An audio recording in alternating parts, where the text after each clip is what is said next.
So over the past 30 odd years, really since that moment that the commercial internet browsers made the internet, popularly accessible, we as journalists, editors and publishers, well, we've kind of started to think that, this could be interesting, it could be fun. And through that time, we've stumbled into some big moments like this. Right now, here's something new. And, while after a few high-profile tech stumbles, like who remembers the metaverse, I'm wary of predicting the future. But, it really does feel like AI is a pretty big deal. And we're at a critical moment in journalism of figuring out how do we make it work for journalism? How can we move fast without breaking things? For that matter, things like, truth. And with AI, there's a lot more unknowns than knowns. But maybe over the next couple of days here in Vienna, in this museum's courtier, we can, as Federico Garcia Lorca wrote about this wonderful city, we can find the fragments of tomorrow in our experiences of the past that will help us guide us today. And so let's now set the scene for this, the AI moment. And to do that, we've got two really big thinkers on what AI means, it has meant, and what it could mean for journalism. First up, we're delighted to have Charlie Beckett from the London School of Economics, where he's the founding director of Polis, the LSE's international journalism think tank, and leads the LSE Journalism and AI project, and someone who clearly realised some time ago that AI wasn't going to be just a fad. So please welcome Charlie Beckett.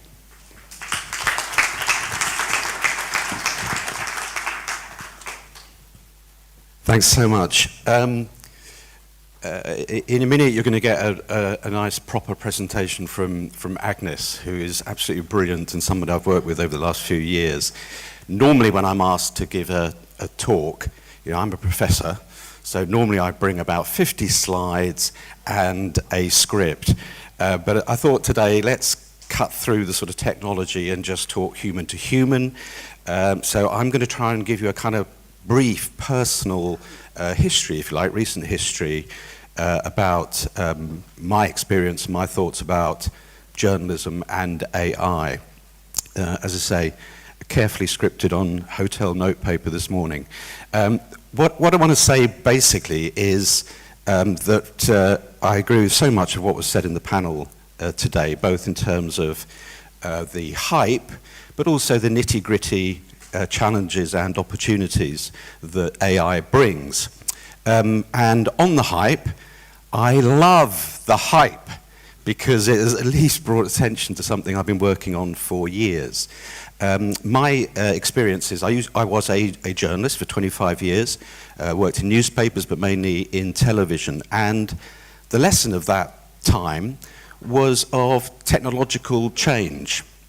I was one of the first people to edit a documentary on a digital editing platform. That was back in 1992, and I was at the BBC when the BBC launched BBC Online in 1997. I remember being at ITN when we first brought the internet into the newsroom. You had to ask if you could borrow it. You could say, can I have my turn on the internet? And then, of course, social media starts to come along as well. I left the newsroom and went to the LSE in 2006, and since then, as most of you know anyway, it's been a roller coaster ride of accelerated technological change, and so many other changes for journalism and challenges for journalism, of course, as well. And I see that as kind of in waves, very loosely, that we experienced that first wave of going online, where we basically took our journalism products and shoved them onto a website. And then, of course, there was social media, which was a much more profound change because it changed the relationship between the journalist and the newsroom, and not just the content, but of course the public, the user, the consumer, the citizen as well. And the importance, of course, of the technological companies and platforms suddenly became this dominant structures within the journalism or information landscape. And then about 5-6 years ago, I've been working on media change. I've written a book about media change, which rapidly became out of date. And about 5 years ago, I started to become a bit interested in this thing called machine learning, automation, natural language processing. Not because I understood it, I have no technological knowledge whatsoever, but because I could see that some people were starting to use it in quite dramatic ways. And I kind of felt this could be a third wave. So what did we do? We decided to create this Journalism AI project, which for transparency reasons, I should mention that it's funded by Google. And we set this up, we started with a big survey of what the hell is happening with AI in journalism. So we did a global survey that we published in 2019, which was absolutely fascinating. It told us about some really interesting projects that people had started embarking on. It also told us a lot about what journalists were thinking about, let's call it AI for convenience. And there was a mixture. There was some fear and a lot of excitement. And they also told us about the help that they needed. Journalism is a tiny industry, really, compared to others that are using these technologies. And they told us, first of all, that there just wasn't enough knowledge about these technologies amongst journalists. The tech people were pretty savvy, but the journalists were just not knowledgeable about it, hence some sort of silly stories about robots and things like that. So we created a bunch of online courses that just helped journalists to understand the basics of the technology. They also told us that they were really struggling to adapt these technologies in a responsible way for their newsrooms. So again, we created this fantastic project. You're going to hear from one of the people who was a participant in it, Agnes was as well. We call them the CoLab Fellowships, where journalists from different news organizations come to us. We're about to launch the next one this week. They come to us and they say, hey, we want to try and solve this problem. And the problem might be something editorial, like bias in the newsroom, or it might be something very crunchy, like how do we automate our headlines, for example. And they work together. And it was quite amazing. We didn't really plan it. It evolved organically. But these people who are traditionally very competitive and independent were working collaboratively, not just with other news organizations, but people from other countries, other continents. And they would come up with amazing reports and prototypes that are all, again, online so that other people can learn from their experience. And we produced a whole load of other services, like we've got a discovery, an email newsletter course that you can take independently. And that has been a way for me to try and come to understand how AI can have an impact on journalism. And what it was clear was that, first of all, that it was systemic. It wasn't just a one-off gimmick. If you started to adopt AI, you had to think about it strategically, because it can have an impact, as we've heard already.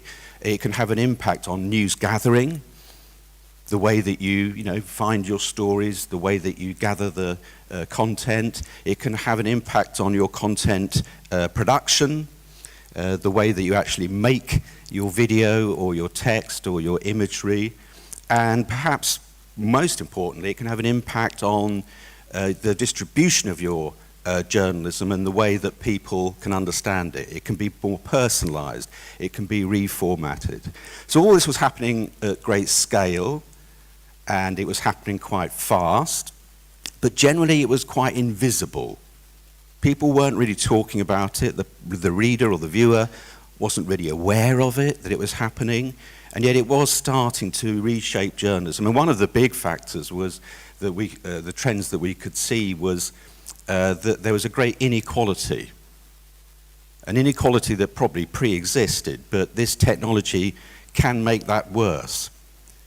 And we saw that the big companies like Bloomberg, BBC and so on, they had the resources and the structures to implement some of these systems and tools.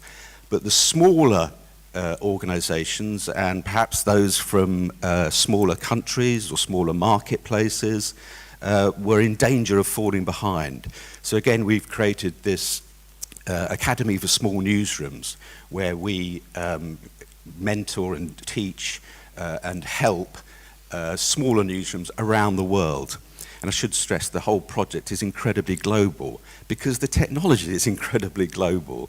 I mean, when we launched our email newsletter course, we just launched a new one. We had 2,000 applicants from more than 100 countries. So I think that shows, and that's why this gathering is so great, because this is global technologies, and it's going to have an impact on news organizations everywhere in the world. So what do I think is different about generative AI? Well, as Julia said, you know, her semi-joke about it being a poetry bot, in some ways this is a continuation of previous so-called AI technologies. But I am convinced that this is a giant leap. Firstly, it's a giant leap simply because of the user experience. Anybody can now use this technology. Anybody can write a prompt. Anybody can now go and play on Midjourney. And that has been a massive game changer. I now have the attention of everybody in a news organization when I go talk to them, because everyone has had a go and everyone's aware how it might impact. How might it impact? Well, Agnes is going to talk about that in more detail. But I do think from talking to news organizations around the world, there is a kind of organized panic going on, which I think is quite healthy, and it will calm down. So most of the organizations I talk to, at least the more sensible ones, are assigning people to looking at ways that the generative AI is going to impact on their journalism. And I thought it was lovely from Wired India, the idea of the split in the newsroom of some people who want it to go away, and other people are very enthusiastic. It's not going to go away. And it's not going to go away partly because everyone else is going to be using this. All your readers or users are going to be using this technology in their lives. And it's going to be part of every aspect of our lives. So at the very least, journalists need to get across this so they understand what is happening in the world that they're supposed to be reporting on. And for some journalists, they should be reporting upon this technology. It's an incredibly important beat, if you like, at the moment. But it will also impact on everyone's working life. Now, it may be that it's a structural element. It may be that you have an editorial strategy that deploys it in significant new ways, new products, for example. But certainly as individual journalists, in the same way that I'm very envious in some ways of contemporary journalists because of the incredible powers that this technology gives them. I mean, for me, it was mobile telephony, and the ability to do internet search was absolutely transformational and something we take utterly for granted. And so I would exhort people to use their imagination to think about how might these technologies support and augment their work and what they're doing now, and thinking about ways of doing that in a collaborative way. Sharing your insights, sharing your experiences, talking to each other so that you can adopt it to support your journalism. The last point is, is a more sort of holistic, looking at this from, if you like, from an industry point of view. The first question that people ask of new technology is, will it take my job? And I do think that is the wrong question. In my humble opinion, and predictions are very difficult because we You know, the cliche, we always exaggerate the short-term impacts of these technologies, but in many ways we underestimate the longer-term impacts that they will bring. But I do think that it's going to have it's going to mean that certain jobs, certain roles will disappear. Just as certain jobs and roles disappeared during my career. We used to have, when I used to do research, I used to have to go to the cuttings library, where somebody was cutting bits of newspaper out and putting it in an envelope. That's how I did my research. And if some bugger had got to that envelope first, I would have to wait an hour before I could do my research. So it is going to have that impact. Some people are going to lose their jobs. That archivist lost her job. But of course, many new jobs are going to be created. You've seen the adverts, algorithm editor. My favorite was one in the UK for an AI-powered reporter, which I thought sounded incredibly sort of like Marvel Comics or something. So there are going to be new jobs, but there are going to be structural realignments, and I won't go into it. I'm doing a workshop after this session, and we can talk in more detail, but you only have to think about something like newsletters. I mean, how many people in this room produce newsletters, journalistic newsletters? Yeah, it's an incredibly burgeoning thing. We wrote a report about it 10 years ago saying, why not do this? And lo and behold, everyone is. Now, and I get about, I don't know about you, but I subscribe to about 50 newsletters. Do I read them all? No, I don't. But now I can ask ChatGPT to summarize my newsletters. I don't even have to open them. I can just say to it, will you please do a little bullet point summary of all my newsletters every morning? So that's interesting, isn't it? Is that good or bad for your business? And I'll end now just on a kind of optimistic note, which is, I think one of the lessons of this is going to be, yes, if you do boring, replicable kind of journalism that isn't very original, that is basically recycling content, then your business is really, really vulnerable. However, if you do, and you could use this technology to give you the time and resources to do this, but if you do more human journalism, if you do journalism that involves getting onto your feet and going out into the world and witnessing and reporting and talking to people, then you'll thrive, because the AI can't do that. If you do journalism that has a mission, that has empathy, that has judgment, that has expertise, or has perhaps a specialism, then again, you will thrive, because the AI does not know anything. It does not feel anything. We have to remember that this is purely a language machine. It is not a truth machine. Only humans have an understanding, a philosophical, political, personal understanding of what the truth is for them. So that is my exhortation, which is, fear not, get knowledgeable. You're already making the first step by coming to something like this session, and deploy this in a way that boosts journalism, responsible journalism, because as has already been said, it's needed more now than ever. Thanks very much.